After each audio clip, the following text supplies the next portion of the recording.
आज हम जानेंगे माइग्रेन के बारे में, जो कि सिर्फ एक सिर दर्द नहीं बल्कि एक न्यूरोलॉजिकल डिसऑर्डर है, एक न्यूरोलॉजिकल डिजीज़ है। जानेंगे इसके सिम्टम्स और इसकी स्टेजेस के बारे में, माइग्रेन के कारण के बारे में जानेंगे कि आखिर माइग्रेन क्यों होता है, किस वजह से होता है, क्या क्या ट्रिगर्स होते हैं माइग्रेन के, कैसे हम माइग्रेन को प्रिवेंट कर सकते हैं, कैसे हम माइग्रेन का ट्रीटमेंट कर सकते हैं प्रॉपर तरीके से। तो इस वीडियो के साथ पूरी तरह बने रहिए, आपको यहाँ पर संपूर्ण जानकारी मिलने वाली है। नमस्कार दोस्तों, मैं हूँ आगम सिंह सिसोदिया, स्वागत है आप सभी का। देखिए, सबसे पहले जानते हैं माइग्रेन के बेसिक फंडामेंटल के बारे में कि माइग्रेन एक्चुअल में है क्या। हम सभी को पता है कि माइग्रेन एक बहुत ही सीवियर, बहुत ही तेज़ सिर दर्द होता है, लेकिन ये बाकी सिर दर्द से अलग है, क्योंकि ये जो सिर दर्द हो रहा है ये नर्व्स की प्रॉब्लम्स की वजह से हो रहा है, हमारे नर्व सेल्स की ओवर एक्टिवेशन की वजह से हो रहा है, एक न्यूरोलॉजिकल डिसऑर्डर है। इसके कारण के बारे में हम कुछ ही देर में जानेंगे, लेकिन इससे पहले जानते हैं माइग्रेन की स्टेजेस और उसके सिम्टम्स के बारे में कि अगर किसी व्यक्ति को माइग्रेन होता है तो उसे किस तरह के सिम्टम्स आते हैं और उसकी क्या क्या स्टेजेस होती हैं। मोस्ट कॉमनली माइग्रेन 4 स्टेजेस के अंदर आता है। ज़रूरी नहीं है कि सारे स्टेजेस सभी लोगों के साथ आएँ, लेकिन ये 4 स्टेजेस कॉमन हैं। फर्स्ट स्टेज को बोलते हैं प्रोड्रोम, जो कि शुरुआती स्टेज है, और ये माइग्रेन अटैक से लगभग काफ़ी घंटों पहले या फिर एक आध दिन पहले आती है। ये तूफान के पहले का सन्नाटा इसे हम कह सकते हैं। इसमें आपको बहुत ही लाइट जो सिम्टम्स होते हैं वो दिखाई देंगे, जैसे कि वीकनेस आपको लगेगी, आपको कॉन्स्टिपेशन हो सकता है, डायरिया हो सकता है, मूड चेंज हो सकता है, हल्की फुल्की वीकनेस, थकान, ऐसा चीज़ें आपको हो सकती हैं इस प्रोड्रोम स्टेज के अंदर। प्रोड्रोम के बाद आती है सेकंड स्टेज, जिसे कहा जाता है ऑरा, लेकिन ये सभी लोगों में नहीं आती है, 6 में से 1 व्यक्ति में देखने मिलती है, और ये जस्ट माइग्रेन अटैक से कुछ देर पहले का ही टाइम है, लगभग एक आध घंटे के अंदर अंदर आपको ऑरा की जो स्टेज है वो देखने मिलेगी। कई लोगों में ये पहले भी दिख जाती है, लेकिन लगभग 1 घंटे के पहले माइग्रेन अटैक से आपको दिखाई देगी। इसमें जो सिम्टम्स आते हैं वो क्या है कि आपको अचानक से ब्लाइंड स्पॉट हो जाएगा, यानी कि अचानक कुछ देख रहे हैं, एकदम से अंधेरा छा गया, साउंड्स और लाइट से आपको सेंसिटिविटी होने लग जाएगी, आपको अपने ब्रेन के आधे साइड में आपको बॉडी में ऐसा लगेगा बहुत ज़्यादा नमनेस है, बहुत ज़्यादा थकान है, बहुत वीकनेस है, या फिर टिंगलिंग होने लग जाएगी, यानी कि कंपन आपको होने लग जाएगा, वाइब्रेशंस आपको होने लग जाएंगे, या फिर ऐसा भी हो सकता है कि आपको बोलने में दिक्कत आने लग जाए, आपको हेलुसिनेशंस आने लग जाएं, यानी कि आपको जो चीज़ नहीं है वो भी दिखने लग जाए। इस तरह के सिम्टम्स आपको आ सकते हैं ऑरा के दौरान। इसके बाद आती है थर्ड स्टेज, जिसे बोलते हैं माइग्रेन अटैक, यानी कि वो स्टेज जब आपका सिर दर्द बहुत तेज़ गति से बढ़ने लगता है, मतलब आपका सिर दर्द धीरे धीरे बढ़ता जाएगा और बहुत तेज़ सिर दर्द आपका होने लगेगा, और ये जो सिर दर्द है वो लगभग 4 घंटे से लेकर 3 दिन तक चल सकता है, जो कि नॉर्मल सिर दर्द से बिल्कुल अलग है। और माइग्रेन अटैक के दौरान 80% लोगों में देखा गया है कि उन्हें नौसिया भी होने लगता है, यानी कि नाक से खून बहने की समस्या भी होने लगती है। माइग्रेन की 4th और आखिरी स्टेज, जिसे कहा जाता है पोस्टड्रोम, जो कि माइग्रेन अटैक के बाद आती है। इस दौरान आपको वीकनेस लग सकती है, थकान लग सकती है, मसल्स में पेन हो सकता है, क्योंकि जो माइग्रेन अटैक आया था उससे आपकी बॉडी में एक तूफान आ गया था, तो उस तूफान से जो भी फैलाव है, जो भी बिखराव है, उसको बॉडी एक तरह से वापस से सेटल कर रही है, तो उसको 1-2 दिन का टाइम लगता है। उस टाइम तक ये पोस्टड्रोम स्टेज चलती है, इसमें आपको थोड़े बहुत इस तरह के सिम्टम्स आ सकते हैं। तो चलिए अब जानते हैं सबसे इंपॉर्टेंट पॉइंट के बारे में, that is the cause of migraine, कि माइग्रेन का कारण क्या है और माइग्रेन क्यों होता है। इसके बारे में जानना बहुत ज़रूरी है, ताकि अगर आपको कॉज पता होगा तो आप उसका ट्रीटमेंट सक्सेसफुली कर पाएंगे। देखिए, माइग्रेन का कारण है ओवर एक्टिव नर्व सेल्स, यानी कि आपके जो नर्व सेल्स हैं जिससे कि आप सेंस करते हैं किसी भी चीज़ को, जैसे कि हमको किसी भी चीज़ को छूना है, उसको टच करना है, तो उसकी सेंसेशन हमारे ब्रेन में चल जाती है। जैसे कि ये जगह बहुत हार्ड है, तो मैंने यहाँ पे इसको टच किया, तो यहाँ पर नर्व सेल्स का पूरा एक चेन है जो कि आपके ब्रेन तक जाता है, तो यहाँ पे छूते ही नर्व सेल्स में इम्पल्स जनरेट हुआ और वो इम्पल्स गया ब्रेन तक, और ब्रेन ने एनालाइज किया कि जगह हार्ड है।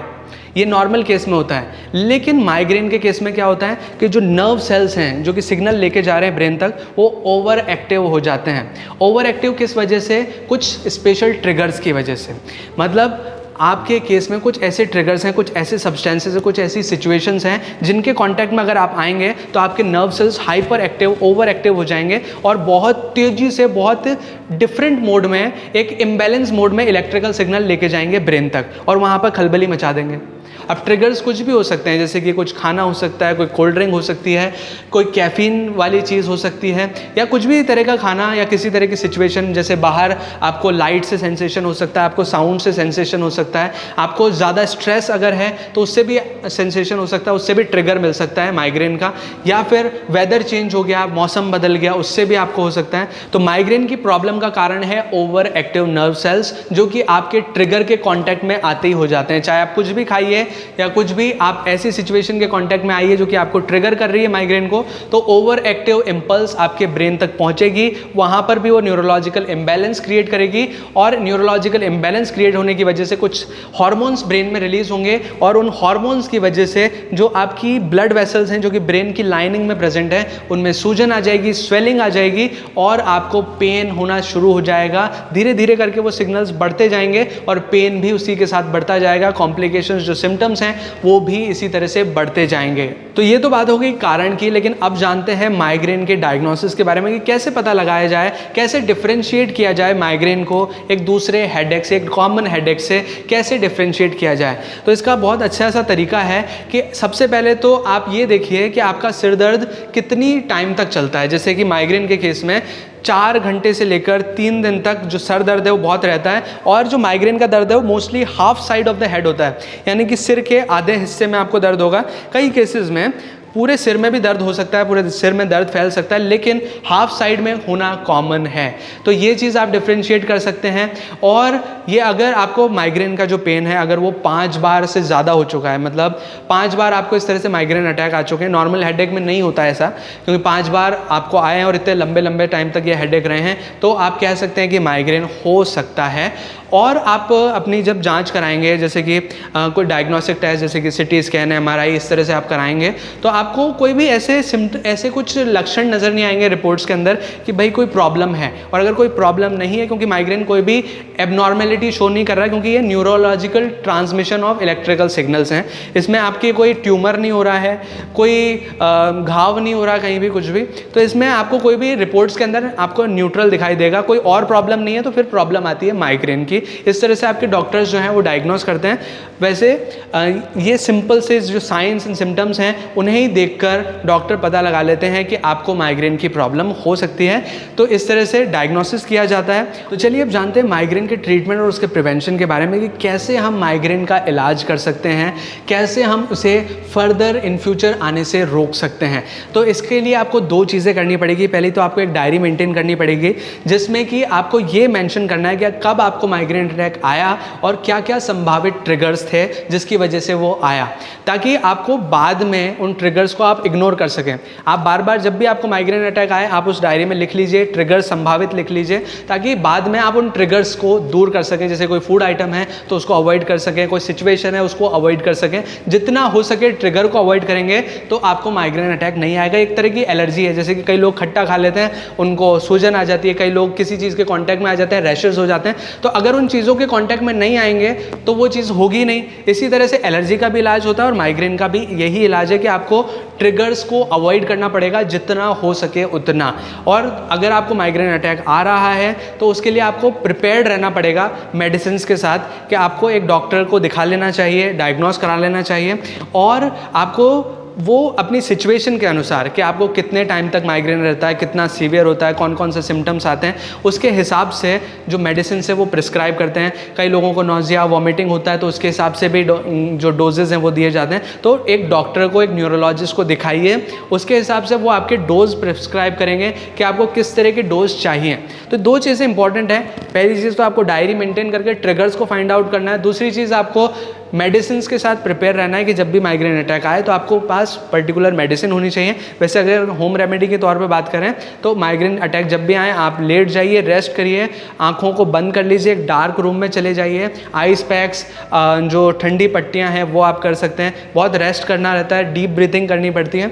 इस तरह से आप बड़ी आसानी से माइग्रेन अटैक के जो पेन हैं उसको ओवरकम कर सकते हैं मेडिसिन को लेकर के भी। और प्रिवेंशन के लिए भी कुछ मेडिसिन दी जाती हैं, लाइक बीटा ब्लॉकर्स या फिर न्यूरल सिग्नल्स को कंट्रोल करने के लिए इस तरह की मेडिसिन दी जाती हैं। और यहाँ पर एक बहुत ही कॉमन क्वेश्चन है जो कि अक्सर लोग पूछते हैं कि माइग्रेन आखिर हमारे में क्यों हुआ, ऐसी प्रॉब्लम हमारे साथ ही क्यों हुई।